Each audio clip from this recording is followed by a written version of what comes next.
Hello दोस्तों, स्वागत करते हैं अपने स्टडी चैनल स्टडी विद @pी में। आज हम कक्षा 12 रसायन विज्ञान एमीन जो नाइट्रोजन युक्त कार्बनिक यौगिक है उसमें बेंजीन डाई एजोनियम क्लोराइड के बारे में जानेंगे। हेडिंग भी पड़ी है benzene diazonium chloride. Benzene diazonium chloride सूत्र क्या होता है? बेंजीन के ऊपर N2Cl समूह अर्थात C6H5N2Cl। C6H5N2Cl क्या होगा? Benzene diazonium chloride. यदि हम बात करें बनाने की विधियों तो इसको बनाया कैसे जाता है? तो एनिलीन C6NH2 ये सूत्र किसका? एनिलीन का। एनिलीन को सोडियम नाइट्राइट और HCl के साथ 0 से 5 डिग्री सेल्सियस पर गर्म करेंगे तो क्या होगा? ये वाला समूह जो NH2 समूह जो लगा है, ये वाला NH2 समूह किस में कन्वर्ट हो जाएगा? N2Cl में कन्वर्ट हो जाता है। और क्या बनता है? NaCl और जल बनता है। इस अभिक्रिया को हम क्या कहते हैं? इस विधि को हम कहते हैं डाई एजोटीकरण अभिक्रिया। क्या कहते हैं? डाई एजोटीकरण अभिक्रिया। इस अभिक्रिया को हम क्या कहते हैं? डाई एजोटीकरण अभिक्रिया कहते हैं। क्यों? क्योंकि एजोनियम हैलाइड एजोनियम क्लोराइड बनते हैं इसीलिए। यदि हम बात करें बेंजीन डाइएजोनियम क्लोराइड के भौतिक गुण क्या क्या है तो ये रंगहीन होता है, क्रिस्टली ठोस होता है, वायु में रखने पर ये भूरा हो जाता है, जल में विलेय होता है, शुष्क अवस्था में ये विस्फोटक भी होता है। अब बात करते हैं रासायनिक गुण। तो रासायनिक गुण में नंबर 1 सैंडमायर अभिक्रिया। अच्छा, सैंडमायर अभिक्रिया बेंजीन डाइएजोनियम, क्योंकि रासायनिक गुण किसके पढ़ रहे हो? तो बेंजीन डाइएजोनियम क्लोराइड। तो बेंजीन डाइएजोनियम क्लोराइड बेंजीन के ऊपर N2Cl, यदि इसी की अभिक्रिया अलग उत्पादों में मतलब CuCl और HCl के साथ 60 डिग्री सेल्सियस पर करा दो अभिक्रिया, या CuBr HBr के साथ करा दो 60 डिग्री सेल्सियस पर अभिक्रिया, या CuCN और HCN के साथ 60 डिग्री सेल्सियस पर अभिक्रिया कराओगे तो ये वाला N2 समूह जो है वो हट जाएगा, उसकी जगह पर ये वाले जो उत्पाद लगे वो लग जाएंगे। क्या क्या लगे हैं तो ध्यान रखना। इसमें लगा है Cl और क्या बनेगा? N2 बन जाएगा नाइट्रोजन गैस। इसमें क्या है? Br तो ब्रोमोबेंजीन बन जाएगी। और क्या बन जाएगी? नाइट्रोजन। यहाँ पर है Cn तो यहाँ पर बन जाएगा साइनोबेंजीन। और क्या बन जाएगी? नाइट्रोजन।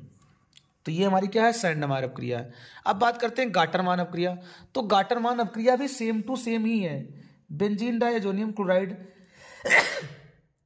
बेंजीन डाइएजोनियम क्लोराइड की अभिक्रिया सेम ऐसे ही कराना है। केवल यहां पर जो उत्पाद लिया गया है उसमें कापर के साथ CuCl नहीं, कापर लोगे। सेम वही अभिक्रिया CuHBr CuHCN, इससे अभिक्रिया कराओगे तो वही होगा क्लोरोबेंजीन और नाइट्रोजन गैस, ब्रोमोबेंजीन और नाइट्रोजन गैस, साइनोबेंजीन और नाइट्रोजन गैस। तो ये हमारी क्या है? गाटरमान अभिक्रिया। इसमें कापर है, इसमें CuCl अलग अलग दे रखे होते हैं। अब बात करते हैं आयोडाइड द्वारा। अब ये तो हमने क्लोराइड द्वारा हमने इसका प्रतिस्थापन पढ़ा है, प्रतिस्थापन अभिक्रिया है ये क्लोराइड, दोनों क्लोराइड द्वारा प्रतिस्थापन। अब आयोडाइड द्वारा प्रतिस्थापन कैसे करते हैं? तो बेंजीन डाइएजोनियम क्लोराइड बेंजीन के ऊपर N2Cl, इसकी अभिक्रिया पोटेशियम आयोडाइड से करा देना। कराएंगे तो ये वाला समूह हट जाएगा, उसकी जगह पर आयोडोबेंजीन बन जाएगी, आयोडोबेंजीन। और क्या बन जाएगा? KCl बन जाएगा। K है Cl है तो KCl बन जाएगा और हमारी नाइट्रोजन गैस निकल जाएगी। ये तो हमारा हो गया आयोडाइड द्वारा ऑक्सीकरण। अब प्रतिस्थापन। यदि फ्लोराइड द्वारा देखा जाए, फ्लोराइड द्वारा प्रतिस्थापन क्या होता है? तो fluoride benzene diazonium chloride benzene के ऊपर N2Cl, इसकी अभिक्रिया हाइड्रोजन फ्लोरोबोरिक अम्ल के साथ HbF4 फ्लोरोबोरिक अम्ल, इसको क्या कहते हैं? फ्लोरोबोरिक अम्ल के साथ अभिक्रिया कराएंगे तो होगा क्या? यहां से ये Cl हट जाएगा और ये वाला समूह पूरा लगा देना BF4, H और Cl HCl बन जाएगा और बाकी बचा हुआ पूरा यौगिक एक में आ जाएगा। क्या बचेगा? N2BF4। अब क्या करेंगे? इसके आगे इसको गर्म कर देंगे। गर्म करेंगे होगा क्या? तो यहां से BF3 अलग निकाल देना, नाइट्रोजन गैस अलग निकाल देना, मतलब BF3 अलग निकाल देंगे, नाइट्रोजन गैस अलग निकाल देंगे। अब बचेगा क्या? BF3 अलग निकालेंगे तो यहां पर फ्लोरोबेंजीन बनेगा, ये बनेगा। इस अभिक्रिया को हम बाल्ज-सीमान अभिक्रिया कहते हैं। क्या कहते हैं? बाल्ज-सीमान अभिक्रिया कहते हैं। क्या कहते हैं? बाल्ज-सीमान अभिक्रिया। इस अभिक्रिया को हम बाल्ज-सीमान अभिक्रिया कहते हैं। बाल्ज-सीमान अभिक्रिया क्या क्या बताया हमने? बेंजीन डाइएजोनियम क्लोराइड फ्लोरोबोरिक अम्ल के साथ अपक्रिया कराएंगे तो HCl हो जाएगा, बाकी जोड़ देना, यहाँ से BF3 और N2 निकाल देना, बचा हुआ फ्लोरोबेंजीन होगा। ये बाल्सिमन अपक्रिया है। अब आगे हम देख रहे हैं कि OCO3 समूह द्वारा प्रतिस्थापन कैसे करेंगे। तो बेंजीन डाइएजोनियम क्लोराइड, बेंजीन के ऊपर कौन सा समूह होगा, N2Cl, इसकी अभिक्रिया करा देंगे मेथिल अल्कोहल के साथ, तो होगा क्या, अब जान रहे होगा क्या होने वाला है। यहाँ से नाइट्रोजन गैस निकल जाएगी N2, और क्या हो जाएगा, HCl निकल जाएगा, ये वाला H और ये वाला Cl, HCl, जो बचेगा उसको जोड़ देना, बचा क्या है, उल्टा O और CH3 बचा। इसको हम एनिसोल कहते हैं, क्या कहते हैं, एनिसोल, एनिसोल बनता है, या मेथिल फेनिल बेंजीन, वो methyl phenyl ether, methyl phenyl ether, methyl phenyl ether या एनिसोल बनता है। तो ये हमने बेंजीन डाइएजोनियम का कुछ प्रमुख अभिक्रिया देखें। अब आगे हम देखते हैं फेनिल समूह द्वारा कैसे प्रतिस्थापन किया जाता है। लिखा है फेनिल समूह द्वारा विस्थापन कैसे किया जाता है। तो फेनिल समूह द्वारा विस्थापन कैसे कराएंगे, ध्यान रखना, फेनिल समूह द्वारा विस्थापन कैसे कराएंगे। तो फेनिल बेंजीन डाइएजोनियम क्लोराइड की, बेंजीन के ऊपर N2Cl समूह, यह है बेंजीन डाइएजोनियम क्लोराइड N2Cl, इसकी अभिक्रिया फेनिल समूह से, बेंजीन से करा देना, कराएंगे NaOH की उपस्थिति में, होगा क्या, तो ये दोनों बेंजीन जुड़ जाएंगे, N2 और Cl अलग हो जाएगा, तो बनेगा क्या, इस टाइप से, और N2 निकल जाएगा, H2O निकल जाएगा, और बनेगा हमारा 2NaCl, NaCl बन जाएगा, ये वाला Na निकल जाएगा। अच्छा, ये जब NaCl निकलेगा, ये बनेगा, इस अभिक्रिया को हम कहते क्या हैं, तो इसको हम गोमबर्ग अभिक्रिया या गोमबर्ग-बैकमान अभिक्रिया कहते हैं। इसे क्या कहते हैं, गोमबर्ग-बैकमान अभिक्रिया, गोमबर्ग-बैकमान अभिक्रिया कहते हैं, इसको हम क्या कहते हैं, गोमबर्ग-बैकमान अभिक्रिया कहते हैं। तो ये गोमबर्ग-बैकमान अभिक्रिया है।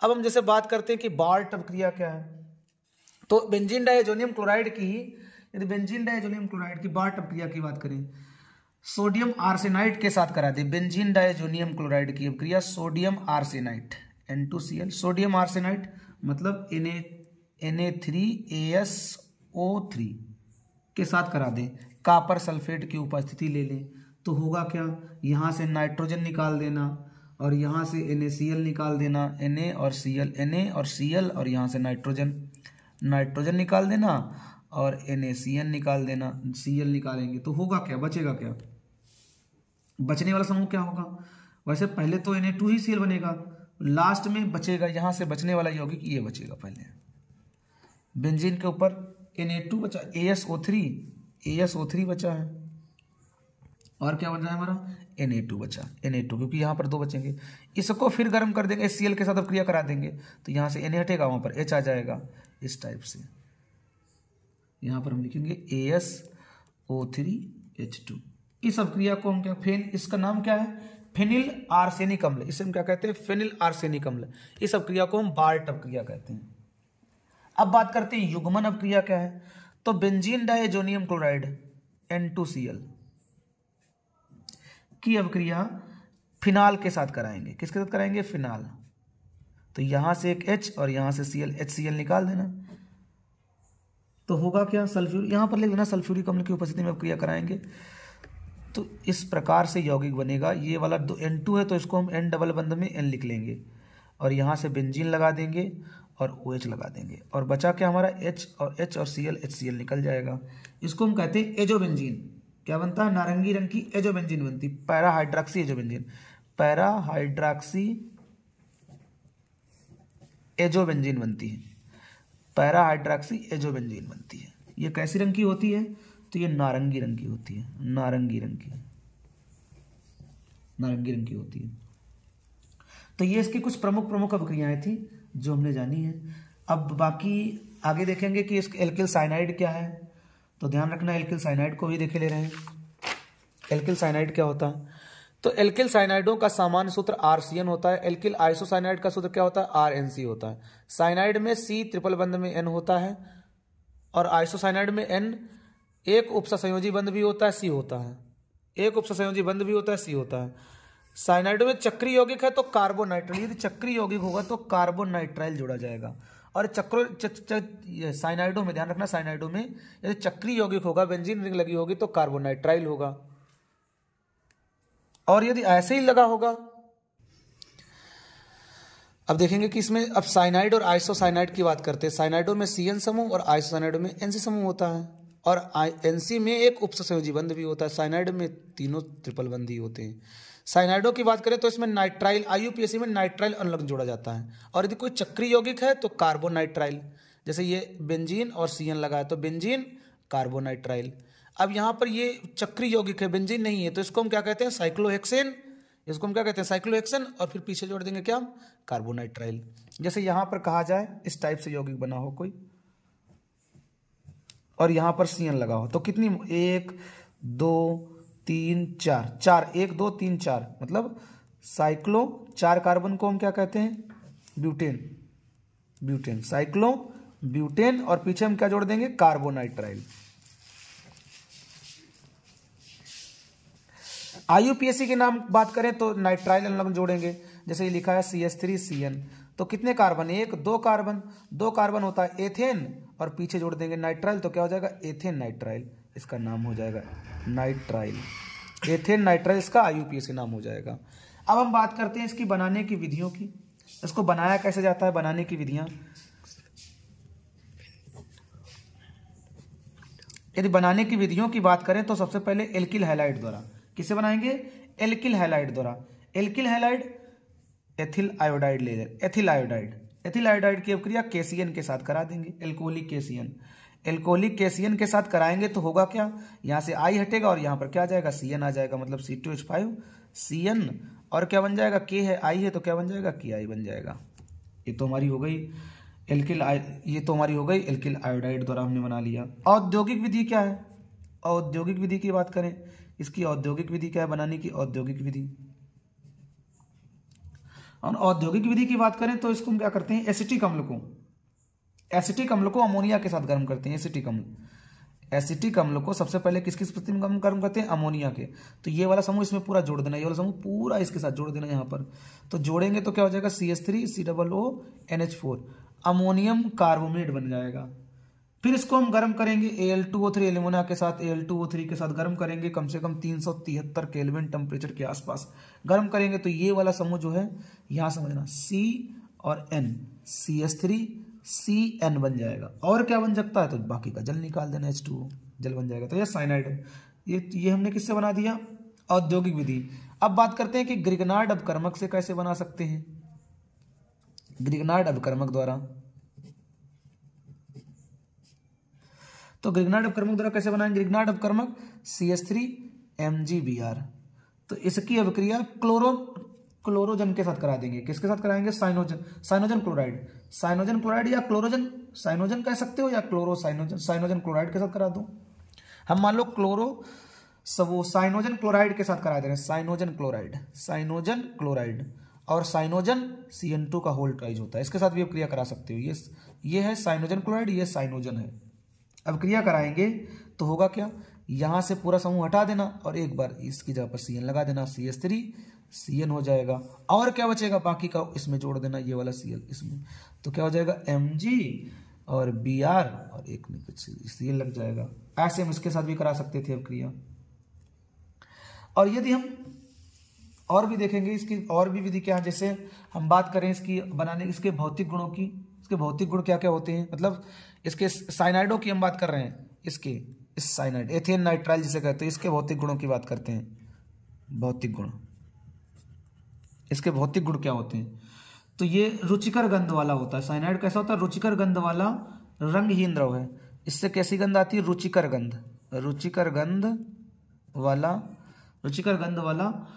रंगहीन द्रव है, रुचिकर गंध वाला रंगहीन द्रव है। और ये इनके सदस्य जो होते हैं रवेकदार ठोस होते हैं। कैसे होते हैं, रवेदार ठोस। ऐसे तो होते हैं द्रव, ये तो द्रव है, बाकी इसके सदस्य रवेदार ठोस होते हैं। जल में विलेय होता है, द्रव्यमान बढ़ेगा तो विलेयता जल में घटेगी, द्रव्यमान बढ़ेगा तो विलेयता जल में घटेगी। और ये जल में कैसे होते हैं, विलेय होते हैं, जल में विलेय, द्रव्यमान बढ़ने पर जल में विलेयता घटती है। ये तो हो गया इसके भौतिक गुण की। रासायनिक गुण की बात करते हैं। रासायनिक गुण इसके क्या क्या हैं, रासायनिक गुण में सबसे पहले हम देखते हैं इसका जल अपघटन।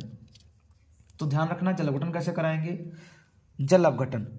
तो जल अपघटन में क्या है, साइनाइडों का जल अपघटन कराएं यदि आंशिक जल अपघटन कराएं या मान लो पूर्ण जल, देखो जल अपघटन अलग अलग है। ये जब इसका जल अपघटन कराएं तो पहले कार्बोक्सिलिक अम्ल बनेंगे और आंशिक जल अपघटन कराएंगे तो एमाइड बनेंगे। साइनाइड का यदि हम जल अपघटन कराएं और इसका पूर्ण जल अपघटन करा दें, पूर्ण जल अपघटन, और इसका और भी जल अपघटन है, यदि आंशिक जल अपघटन कराएंगे तो दूसरा उत्पाद बन जाएगा हाइड्रोजन पेरोक्साइड की उपस्थिति। मान लो आंशिक जल अपघटन कराते हैं तो यदि पूर्ण जल अपघटन कराओगे तो एसिटिक अम्ल बन जाएगा, CN समूह COOH में कन्वर्ट हो जाएगा और क्या बन जाएगा, अमोनिया बन जाएगी हमारी। और यदि आंशिक जल अपघटन करा रहे हो तो ये वाला समूह यहाँ पर एक O लगा देना, यहाँ पर H2 लगा देना, तो CONH2 एमाइड बन जाएंगे और बाकी एमाइड बन जाएगा। तो ये तो हमारा क्या था, ये हमारा जल अपघटन था। क्या था ये दोनों हमने रिएक्शन लिखी है, जल अपघटन की, जल अपघटन की रिएक्शन लिखी है। अब यदि हम बात करें इसके मेंडियस अपक्रिया के बारे में, साइनाइड से मेंडियस अपक्रिया होती है मतलब अपचयन होता है। तो अपचयन होगा तो अपचयन के बारे में क्या है, इसका अपचयन देखे ले रहे हैं, ध्यान देना अपचयन क्या है। तो इसका अपचयन कई प्रकार का होता है। यदि CH3CN मेथिल वो एथिल नाइट्राइल जिसे हम एथिल वो मेथिल साइनाइड कहते हैं, मेथिल साइनाइड कहते हैं, यदि इसका अपचयन सोडियम और एथिल अल्कोहल के द्वारा कराया जाए, C2H5OH इसके द्वारा कराया जाएगा तो क्या होगा, यहाँ पर H2 यहाँ पर H2 मतलब 4 यहाँ पे जोड़ देना, 2 जगह H2 लगा देना, तो क्या बन जाएगा CH3CH2NH2 मतलब प्राथमिक एमीन बन जाएगी। ये तो एक अपचयन हो गया। इस अपक्रिया को मेंडियस अपक्रिया कहते हैं। क्या कहते हैं, मेंडियस अपक्रिया अभिक्रिया। यदि इसी का साइनाइड का अपचयन, मान लो यही है साइनाइड CH3CN और इसका अपचयन करा रहे हो किसकी उपस्थिति में, SnCl2 और HCl के साथ, तो क्या होगा, तो पहले एक H यहाँ पर जोड़ना, एक H यहाँ पर जोड़ना, तो जोड़ेंगे तो होगा क्या, CH3 यहाँ पर बचेगा CH डबल बंध में NH, ये बचेगा। इसका जल अपघटन करा दोगे, जल अपघटन कराओगे तो यहाँ से तोड़ देना, यहाँ से O इधर OH डाल देना, तो डालोगे तो क्या बन जाएगा, यहाँ पर बचेगा CH3 और CHO एल्डिहाइड बन जाएगा और अमोनिया बन जाएगी। तो इस अपक्रिया को हम कहते क्या है, इस अपक्रिया को हम स्टीफन अपक्रिया कहते हैं। इस अपक्रिया को हम क्या कहते हैं, स्टीफन अपक्रिया। ये भी लिख चुके हो स्टीफन अपक्रिया, ये पढ़ चुके हो अपक्रिया, स्टीफन अपक्रिया। तो ये तो हमने अपचयन बता दिया, अपचयन बता दिया। अब इसके बाद इसकी हम उपयोगों की बात करें तो क्या है, इससे एमाइड बनाए जाते हैं, नाइलॉन 6 संचलन बनाया जाता है, बहुत से यौगिक बनाए जाते हैं। क्या क्या बनाया जाता है, इससे क्या क्या बना सकते हो, ध्यान रखना, इससे हम क्या क्या बना सकते हैं, इससे हम नाइलॉन 6 उपयोग की बात करें तो नाइलॉन 6 का निर्माण कर सकते हैं, एमाइड बना सकते हैं, एमाइड बना सकते हैं, एमिनो अम्ल बना सकते हैं, एमीन बना सकते हैं, कार्बोक्सिलिक अम्ल बना सकते हैं, इनको बनाया जाता है, इनको प्रमुख रूप से बनाया जाता है। अब बात करते हैं आइसोसाइनाइडों की। आइसोसाइनाइड कैसे बनाए जाएंगे, आइसोसाइनाइड बनाने की विधियां,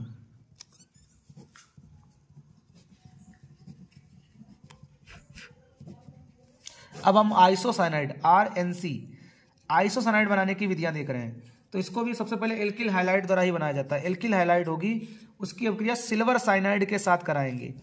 AgCN के साथ कराते हैं तो CN बनता है, और AgCN के साथ कराएंगे तो NC बनता है। क्या बनता है, KCN के साथ कराते हैं तो CN और AgCN के साथ कराते हैं तो NC बनते हैं। NC बन जाएगा और क्या बन जाएगा, HGI बन जाएगा। ये तो एल्किल हाइलाइड द्वारा हमने बना लिया, एल्किल हाइलाइड द्वारा। कार्बिलेमिन अपक्रिया द्वारा हम बना सकते हैं, किससे बना सकते हैं, कार्बिलेमिन अपक्रिया। तो कार्बिलेमिन के प्राथमिक एमीन की अपक्रिया यदि क्लोरोफार्म और क्षार के साथ करा दोगे तो NC बनेगी, आइसोसाइनाइड NC। और क्या बन जाएगा, KCl बन जाएगा और जल बन जाएगा। जल बनते हैं 3 और 3 ही बनते हैं KCl, तो 3 से यहाँ पर भी गुणा हो जाएगी। तो ये भी हमारी वो आइसोसाइनाइड है। अब इसके आइसोसाइनाइड के भौतिक गुणों की बात करते हैं। इसके भौतिक गुण कौन कौन से हैं, तो ये कैसा होता है, ये भी रंगहीन होता है, रंगहीन, वाष्पशील, दुर्गंधित होता है, दुर्गंधित द्रव है। कैसा है, दुर्गंधित द्रव है, दुर्गंधित द्रव है। इसका क्वथनांक जो होता है वो साइनाइड की अपेक्षा कम होता है। इसका क्वथनांक की बात करें, इसका क्वथनांक साइनाइड की अपेक्षा कम होता है, और ये विषैले भी होते हैं। ये कैसे होते हैं? विषैले होते हैं, ये विषैले भी होते हैं, ध्यान रखना। अब इसकी हम बात करें रासायनिक गुणों की। इसके रासायनिक गुण क्या है? तो रासायनिक गुण में नंबर 1 जल अपघटन। जल अपघटन में देखें तो साइनाइड का, यदि आइसोसाइनाइड का जल अपघटन करा रहे हो अम्ल की उपस्थिति में, तो एमीन बनेगी, प्राथमिक एमीन बन जाएगी। और क्या बनेगा? फॉर्मिक अम्ल बन जाएगा। और इसकी हम बात करें अपचयन की, यदि इसका अपचयन कराया जाए, अपचयन, यदि इसका अपचयन कराया जाए तो अपचयन कराओगे तो RNC का अपचयन यदि कराओगे तो यहां पर 1H, यहां पर 3H, RNHCH3, द्वितीयक एमीन बन जाएगी, द्वितीयक एमीन बनती है। और यदि ताप का प्रभाव देखा जाए, ताप का प्रभाव, ताप का प्रभाव क्या होता है? तो ताप के प्रभाव को, यदि आइसोसाइनाइड है उनको लगभग 523 केल्विन पर जब गर्म करोगे तो ये साइनाइड में कन्वर्ट हो जाएंगे, साइनाइड बन जाएंगे। इनके उपयोग की बात करें तो गैस रिसाव का पता लगाने में, क्योंकि इनमें, इसके उपयोग की बात करें तो इसमें अरुचिकर गंध होती है। अरुचिकर गंध होने के कारण, अरुचिकर गंध के कारण गैस रिसाव का पता लगाने में इसका उपयोग है। गैस रिसाव का पता करने के लिए, गैस रिसाव का पता लगाने में इसका उपयोग किया जाता है। तो ये हमने क्या पढ़ लिया? साइनाइड और आइसोसाइनाइड भी पढ़ लिए। अब बात करते हैं हम नाइट्रो यौगिक, नाइट्रो यौगिकों के बारे में।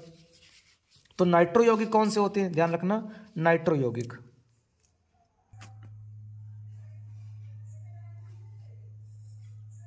अब बात करते हैं नाइट्रो यौगिक। तो नाइट्रो यौगिक क्या होते हैं? नाइट्रो यौगिक हाइड्रोकार्बन के व्युत्पन्न होते हैं। किसके व्युत्पन्न होते हैं? हाइड्रोकार्बन के व्युत्पन्न होते हैं। तो नाइट्रो यौगिक की परिभाषा लिखी जाए तो ये क्या होते हैं? हाइड्रोकार्बन के व्युत्पन्न होते हैं। हाइड्रोकार्बन, जैसे मान लिया हमने पहले हमने मीथेन को लिख लिया, तो मीथेन से क्या करेंगे?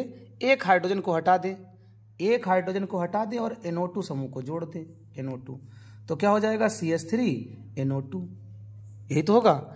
एक हमने H को हटाया और NO2 समूह को जोड़ दिया, तो ये क्या होगा? मीथेन, नाइट्रोमेथेन हो जाएगा। यहाँ से भी हम एक H को हटा दें और एक NO2 को जोड़ दें, तो ये क्या हो जाएगा? नाइट्रोबेंजीन हो जाएगी। यहाँ पर भी NO2 आ जाएगा। ये NO सूत्र किसका है? नाइट्रोबेंजीन। तो ये भी हाइड्रोकार्बन, ये भी हाइड्रोकार्बन। तो नाइट्रो यौगिकों की परिभाषा करें तो क्या परिभाषा लिखेंगे? नाइट्रो यौगिक हाइड्रोकार्बन के व्युत्पन्न होते हैं, अर्थात हाइड्रोकार्बन के एक हाइड्रोजन परमाणु को नाइट्रो समूह द्वारा प्रतिस्थापित करने पर बने यौगिक को हम क्या कहते हैं? नाइट्रो यौगिक कहते हैं।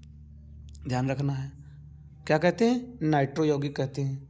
अब हम बात करते हैं नाइट्रो यौगिकों में भी जैसे 2 यौगिक मुख्यतः हैं। जैसे हम बात करते हैं R, इस टाइप से लिख लिया जाए, N डबल बंध में O, और इधर उपसंयोजी बंध के रूप में लिख दिया जाए, और या फिर R O को इधर लिख दिया जाए, N डबल बंध में O लिख दिया जाए, तो ये नाइट्रो एल्केन है। ये क्या है?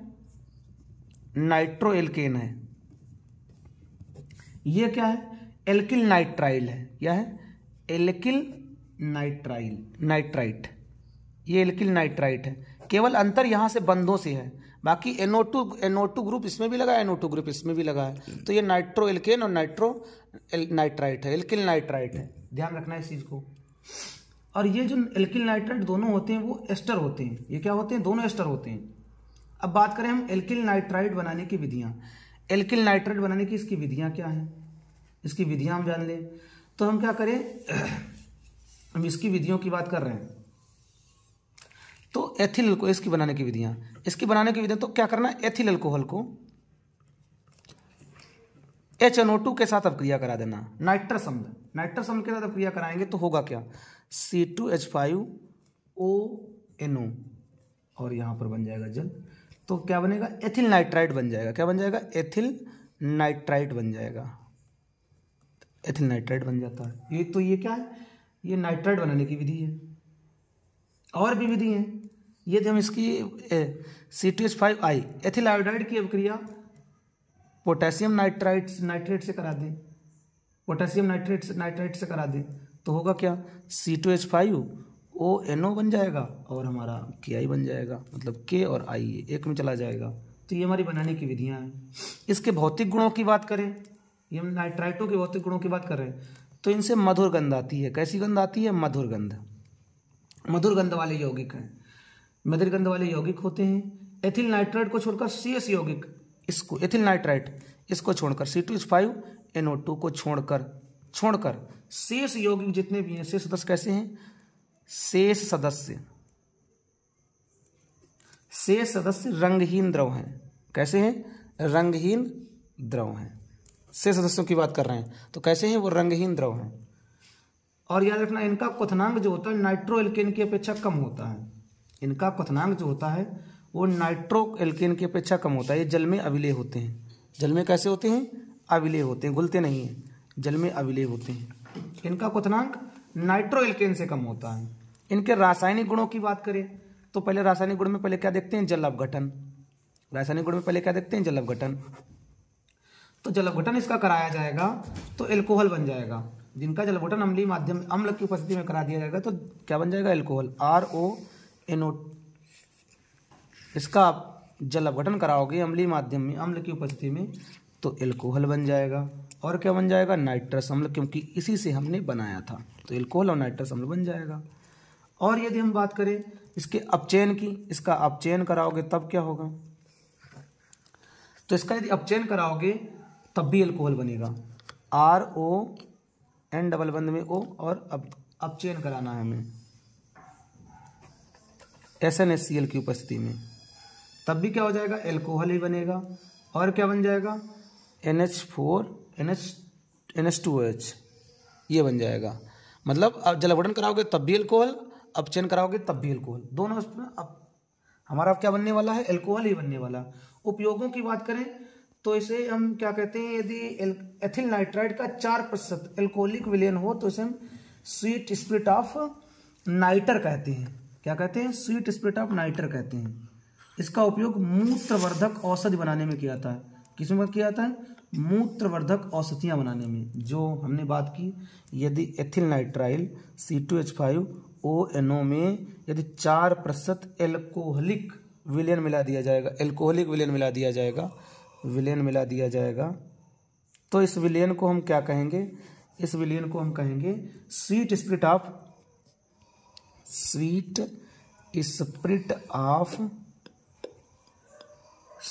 Of nighter. इसका उपयोग कहाँ पर किया जाता है? इसका उपयोग मूत्रवर्धक औषधि बनाने में किया जाता है। मूत्रवर्धक औषधियाँ बनाने में किया जाता है, औषधि बनाने में किया जाता है मूत्रवर्धक औषधि। और भी इसके उपयोग हैं। इसका उपयोग हृदय रोगों में भी किया जाता है, हृदय रोग की दवाएं बनाई जाती हैं, तो ये इसके उपयोग हैं। अब बात करते हैं हम नाइट्रो एल्केन, जो इसका एक हिस्सा छूट गया था। नाइट्रो एल्केन बनाने की विधियाँ क्या हैं? इसके बनाने की विधियाँ क्या हैं? तो इसको भी एल्किल हैलाइड से बना लेते हैं। एल्किल हैलाइड की अभिक्रिया यदि सिल्वर नाइट्रेट के साथ करा दोगे AgNO2 के साथ में तो RNO2 बन जाएगा और हमारा क्या बन जाएगा? AgX बन जाएगा। ये हमारा नाइट्रो एल्केन बन जाएगा। और यदि हम बात करें इसके भौतिक गुणों की, इसके भौतिक गुण क्या क्या होते हैं? तो ये कैसा है? ये रंगहीन सुगंधित द्रव है। नाइट्रो एल्केन जो होते हैं रंगहीन सुगंधित द्रव हैं, रंगहीन सुगंधित द्रव होते हैं। ये विलयशील होते हैं, कार्बनिक विलायकों में विलय होते हैं। ये कार्बनिक विलायकों में विलय होते हैं, विलयशील कार्बनिक विलायकों में। वो भी किसमें? कार्बनिक विलायकों में। ये कार्बनिक विलायकों में विलयशील होते हैं, कार्बनिक विलायकों में विलय होते हैं। इनकी रासायनिक, तो ये अम्लीय भी होते हैं, ध्यान रखना। ये रासायनिक रूप से कैसे होते हैं? अम्लीय होते हैं, अम्लीय गुण होता है। अब इनके रासायनिक गुणों की बात करें, इनकी रासायनिक गुण देख लें तो रासायनिक गुण में लिख लेंगे सबसे पहले नाइट्रस अम्ल के साथ अपक्रिया। क्या लिखेंगे? नाइट्रस अम्ल के साथ अपक्रिया।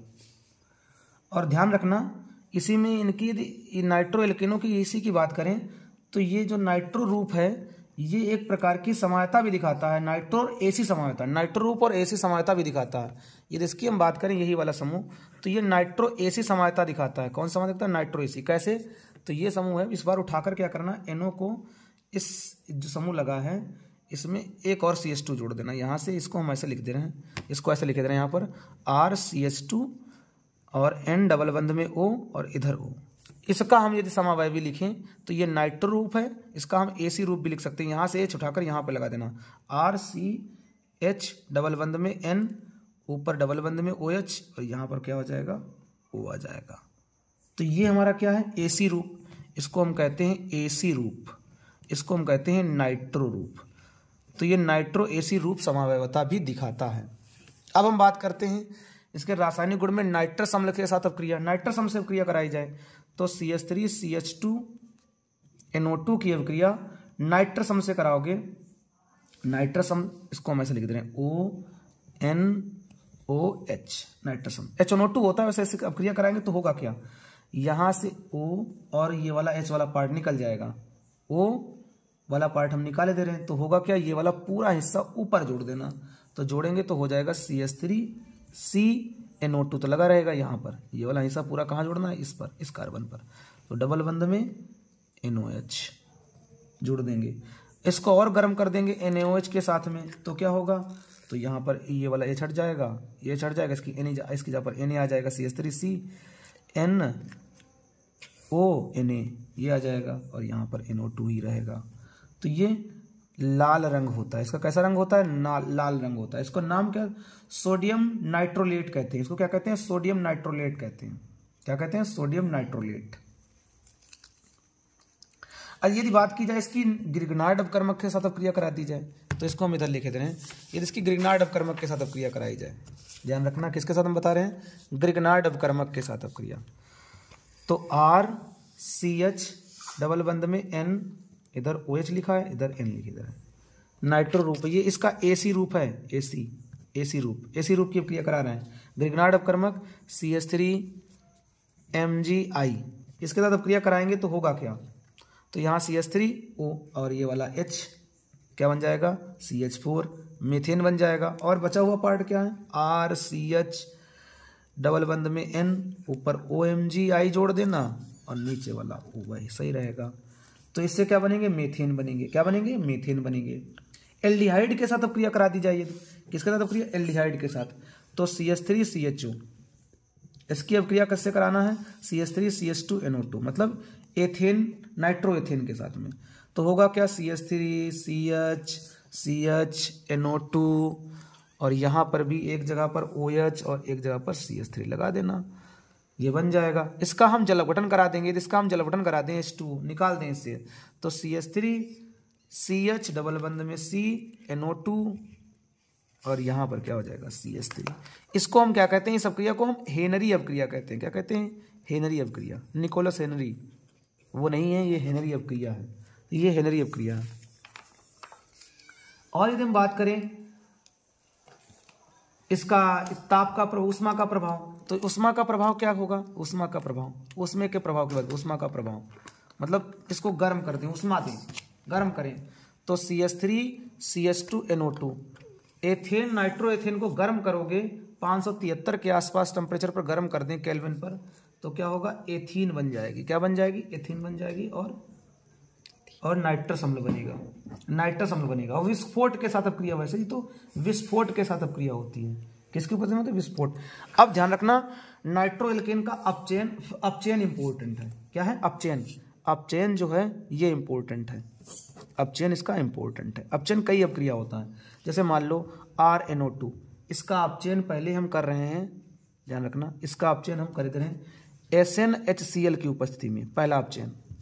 दूसरा, नाइट्रो एल्केन का अपचयन उदासीन माध्यम में कर दिया जाए, ये तो अम्लीय माध्यम है, अम्लीय माध्यम में उदासीन माध्यम में कर दिया जाए। उदासीन माध्यम कौन लिख दिया है, जिंक चूर्ण, और कुछ लिख सकते हैं NH4Cl लिख लो, मान लो इसके द्वारा करोगे। और यदि मान लो इसी का नाइट्रो एल्केन का अपचयन उत्प्रेरक की उपस्थिति में करा दी जाए, मतलब मान लो हम इसका उपचयन करा दें उत्प्रेरक कोई, मान लो पैलेडियम और कार्बन की उपस्थिति में, एथेनॉल भी लिख सकते हो CH5OH, इसकी उपस्थिति में।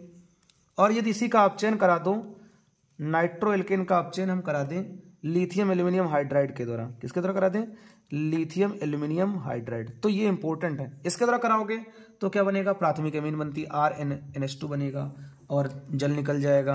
इसके द्वारा उदासीन माध्यम में कराओगे तो हाइड्रॉक्सिल एमीन बनेगा, RNH2OH,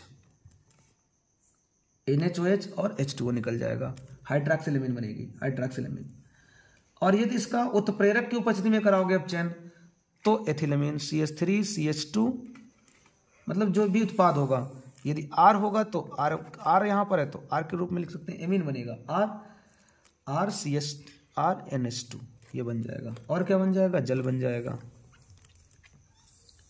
और यदि मान लो हम अपचयन इसकी उपस्थिति में करा रहे हैं कि लिथियम एल्यूमिनियम हाइड्राइड, तब भी एमीन ही बनेगा। क्या बनेगा? एमीन ही बनेगी, RNH2 बनेगा। तो इससे भी एमीन बनेगी, इससे भी एमीन बनेगी, इससे हाइड्रोक्सिल एमीन बनेगी, इससे भी एमीन बनेगी। तो ये इसका क्या था? अपचयन था। अपचयन इंपॉर्टेंट है। अब हम बात करते हैं, अब इसकी बात करते हैं हम नाइट्रोबेंजीन की बात करते हैं। लास्ट टॉपिक बचा हुआ है नाइट्रोबेंजीन, वो भी खत्म कर दे रहे हैं। नाइट्रोबेंजीन क्या होता है?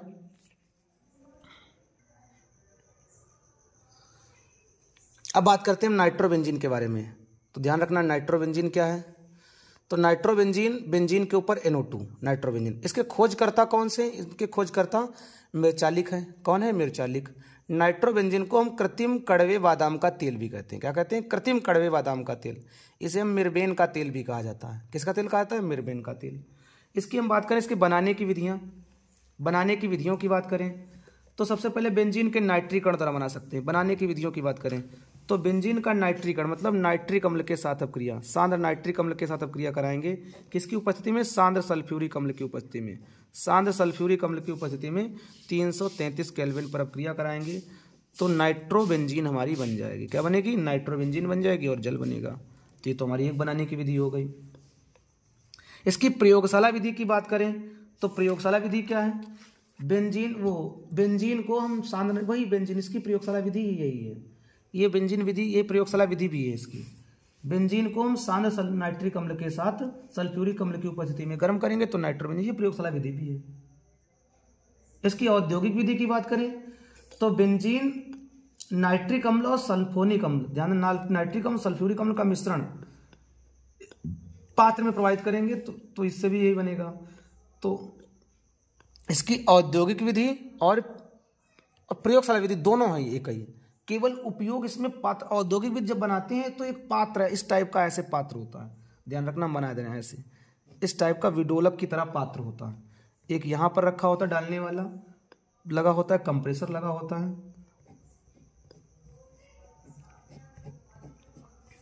इस टाइप से ऐसे भरा होता है। यहां से क्या किया जाता है? सल्फ्यूरिक अम्ल और नाइट्रिक अम्ल HNO3 डाला जाता है। और यहाँ से क्या होता है? यहाँ से हम बेंजीन को डालते हैं, C6H6 बेंजीन के मिश्रण को डालते हैं। और यहाँ से इसमें और भी होता है, अम्ल के रूप में निकलने वाला अम्ल ऐसे लगा होता है, जो निकालने वाले लगे होते हैं। यहाँ से जल को डालते हैं इधर से, और इधर से जल निकलता है। इधर से क्या होता है? ठंडा जल ऊपर से, या इधर से डालते हैं, इधर से निकल जाता है जल, H2 जल डालते निकालते हैं। और बीच में क्या होता है? इस ये लगा है पंखा, ऐसा लगा होता है, ऐसे पंखा ऐसा लगा होता है, घूमता रहता है। नाइट्रोबेंजीन प्राप्त होती है इसमें। ये जो बनी है वो क्या बनी है? नाइट्रोबेंजीन। ध्यान रखना। इसमें इसकी बात करें तो सल्फ्यूरिक अम्ल और नाइट्रिक अम्ल का मिश्रण क्या होता है? 2:1 का अनुपात होता है। मतलब सांद्र सल्फ्यूरिक अम्ल और नाइट्रिक अम्ल 1 होता है, सल्फ्यूरिक अम्ल 2 भाग होते हैं। तो इसकी बनाने की विधियां, इसको हम बेंजीन डाइजोनियम क्लोराइड से भी बना सकते हैं। बेंजीन डाइजोनियम क्लोराइड से कैसे बना सकते हैं? तो benzene diazonium chloride N2Cl, benzene के ऊपर N2Cl, इसकी अभिक्रिया HNO2 नाइट्रस अम्ल से कराएंगे। किसकी उपस्थिति में? NaNO2। और तन HCl ले लेंगे। क्या लिखें? तन HCl लेंगे तो होगा क्या? C6H5NO2 नाइट्रोबेंजीन बन जाएगा, HCl बनेगा और नाइट्रोजन बनेगी। तो इससे भी बना सकते हैं। भौतिक गुण की बात करें तो पीले रंग का ये तेल जैसा द्रव होता है। कैसा होता है? पीले रंग का, या कैसा होता है? पीले रंग का तेल जैसा द्रव होता है। पीले रंग का तेल जैसा द्रव होता है। इससे कड़वे बादाम की जैसी गंध आती है, कड़वे बादाम की जैसी गंध आती है। और भाप के संग ये वाष्पशील है। भाप के संग क्या है? ये वाष्पशील है। इससे गंध कैसी आती? कड़वे बादाम की जैसी। कड़वे बादाम की जैसी गंध होती है। इसका हम अपचयन की बात करें तो अपचयन इसका इंपॉर्टेंट है, इसका भी अपचयन इंपॉर्टेंट है, तो अपचयन हम देख ही ले रहे हैं, इंपॉर्टेंट है अपचयन। अपचयन है क्या? पहले अपचयन अम्लीय माध्यम में कराते हैं, फिर उदासीन माध्यम में, फिर क्षारीय माध्यम में, तो ध्यान रखना, और उत्प्रेरकीय माध्यम में भी अपचयन कराया जाता है, तो ध्यान रखना नाइट्रोबेंजीन। दूसरा भी लिखे दे रहे हैं नाइट्रोबेंजीन, नाइट्रोबेंजीन, नाइट्रोबेंजीन। यदि इसका अपचयन हम अम्लीय माध्यम में करा लें, किसकी उपस्थिति में? अम्लीय माध्यम में, अम्लीय माध्यम SN और HCl की उपस्थिति में, तो क्या होगा? एनिलीन बन जाएगी। क्या बन जाएगी? एनिलीन, NH2, और क्या बन जाएगा? हमारा जल बन जाएगा, जल बन जाएगा।